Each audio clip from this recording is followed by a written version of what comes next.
Hello guys, আজকে আমি আপনাদেরকে একটা বাহুবলী ট্রিক শট দেখাবো। জটিল এবং কঠিন একটা ট্রিক শট। এই শটটার নাম হচ্ছে বাহুবলী ট্রিক শট।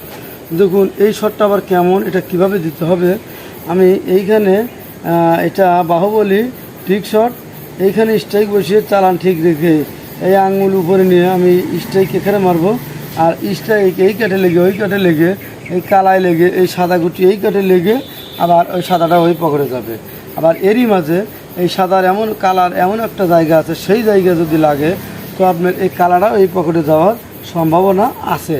তবে ওটাকে আমি শিওরিটি দিচ্ছি না। তবে আপনার এই সাদা এই পকেটে যাবে, আর স্ট্রাইক এই কাঠে ওই কাঠে লেগে এই সাদা কিন্তু এই কাঠে লেগে ওই পকেটে যাবে, আর কালা গুটি ওই পকেটে যাইতে পারে, কিন্তু শিওর না। তো দেখুন কিভাবে আমি বাহুবলী ট্রিক শট দিয়ে এক মারে দুই গুটি দুই পকেট করি। এটা কিন্তু জটিল এবং কঠিন একটা ট্রিক শট। যদি শিখতে চান তাহলে না টেনে সম্পূর্ণ ভিডিওটা দেখুন।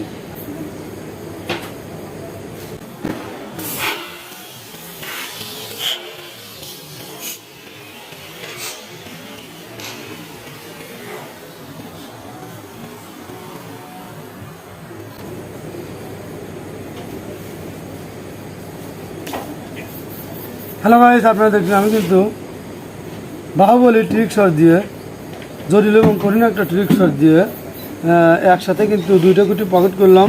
এই গুটিটা এই পকেট এবং স্ট্রাইক এই কাটে ওই কাটে লেগে সাদা গুটিও কিন্তু এই পকেট করলাম। সত্যি এটা কিন্তু জটিল এবং কঠিন একটা ট্রিক শট। তো যাই হোক, এইরকম হাজার হাজার ট্রিক শট আমার চ্যানেলে আছে, চাইলে দেখে আসতে পারেন। আর যদি নিত্য নতুন মাছ শিখতে চান অবশ্যই চ্যানেলটা সাবস্ক্রাইব করে রাখবেন। আমার ভিডিও কেমন হলো কমেন্ট করে বলবেন। আমার ভিডিও যদি ভালো লাগে অবশ্যই লাইক কমেন্ট শেয়ার করতে ভুলবেন না। ভালো থাকুন, সুস্থ থাকুন।